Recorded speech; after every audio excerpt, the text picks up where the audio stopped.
ಕಳೆದ 5-6 ವರ್ಷದಿಂದ ನಮ್ಮ ಗೌರ್ಮೆಂಟ್ನ ಫೋಕಸ್ ಇದ್ದಿದ್ದು ಇನ್ಫ್ರಾಸ್ಟ್ರಕ್ಚರ್ ಮೇಲೆ. ಅಂದರೆ ರೋಡ್ ಬಿಲ್ಡ್ ಮಾಡಬೇಕು, ರೈಲ್ವೆ ಸ್ಟೇಷನ್ಗಳು ಬಿಲ್ಡ್ ಮಾಡಬೇಕು, ಏರ್ಪೋರ್ಟ್ ಕಟ್ಟಬೇಕು, ಡ್ಯಾಮ್ ಕಟ್ಟಬೇಕು, ಬ್ರಿಡ್ಜ್ ಕಟ್ಟಬೇಕು ಅಂತ ಬರೀ ಇದ್ರ ಬಗ್ಗೆಲೇ ಫೋಕಸ್ ಇತ್ತು. ಯಾಕಂದ್ರೆ ನಮ್ಮ ದೇಶದ GDP ಬೆಳೆಬೇಕಂದ್ರೆ ಇನ್ಫ್ರಾಸ್ಟ್ರಕ್ಚರ್ ಮೇಲೆ ನಮ್ಮ ಗೌರ್ಮೆಂಟು ಸ್ಪೆಂಡ್ ಮಾಡಲೇಬೇಕಿತ್ತು. ಇದರಿಂದ ಗೌರ್ಮೆಂಟು ಅಲ್ಲೇ ಫೋಕಸ್ ಮಾಡ್ತಾ ಇತ್ತು. ಇದೇ ಕಾರಣದಿಂದನೇ ಸ್ಟಾಕ್ ಮಾರ್ಕೆಟ್ ಅಲ್ಲಿ ಎಷ್ಟೋ ಸ್ಟಾಕ್ಗಳು ಸಖತ್ತು ರಿಟರ್ನ್ ಕೊಡಕ್ಕೆ ಸ್ಟಾರ್ಟ್ ಮಾಡಿದ್ವು. ಬಟ್ ಆದರೆ BJP 3ನೇ ಸಲ ಅಧಿಕಾರಕ್ಕೆ ಬಂದ್ಮೇಲೆ BJPದು ಪ್ಲಾನ್ ಕಂಪ್ಲೀಟ್ಲಿ ಚೇಂಜ್ ಆಗಿದೆ. ಇದನ್ನ ನಾವು ಮುಂಚೆನೆ ಪ್ರಿಡಿಕ್ಟ್ ಮಾಡಿದ್ವಿ. ಅಂದ್ರೆ ಜನಗಳನ್ನ ಖುಷಿ ಪಡಿಸೋ ತರ ಸ್ಕೀಮ್ಗಳನ್ನ ತಗೊಂಬರ್ತಾರೆ.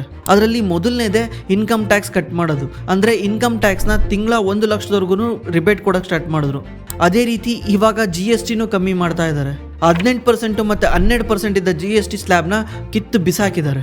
ಅಂದರೆ ನಾವು ರೋಡು ಬ್ರಿಡ್ಜು ಬಿಲ್ಡ್ ಮಾಡಿ GDP ಕಾಂಟ್ರಿಬ್ಯೂಟ್ ಮಾಡೋದಕ್ಕಿಂತ ಇವ್ರ ಕೈಯಲ್ಲೇ ದುಡ್ಡು ಕೊಟ್ಬಿಟ್ರೆ ಇವ್ರು ಕನ್ಸ್ಯೂಮ್ ಮಾಡಿ GDP ಕಾಂಟ್ರಿಬ್ಯೂಟ್ ಮಾಡ್ತಾರೆ ಅಂತ ಗೌರ್ಮೆಂಟ್ ಪ್ಲಾನ್ ಇದೆ. ಈ ಥರ ಗೌರ್ಮೆಂಟ್ ಫೋಕಸ್ ಚೇಂಜ್ ಆದಮೇಲೆ ಇವಾಗ ಯಾವ್ಯಾವ ಇಂಡಸ್ಟ್ರಿಗೆ ಜಾಸ್ತಿ ಬೆನಿಫಿಟ್ ಆಗುತ್ತೆ, ಯಾವ್ಯಾವ ಸ್ಟಾಕ್ಸ್ಗಳು ಜಾಸ್ತಿ ಮೇಲೆ ಹೋಗ್ತವೆ, ಇವಾಗ ಯಾವ್ಯಾವ ಸ್ಟಾಕ್ಸ್ಗಳಿಗೆ ಬೆನಿಫಿಟ್ ಆಗುತ್ತೆ, ಇದ್ರ ಬಗ್ಗೆ ಪೂರ್ತಿ ತಿಳ್ಕೊಬೇಕಂದ್ರೆ ಈ ವಿಡಿಯೋನ ಪೂರ್ತಿಯಾಗಿ ನೋಡಿ.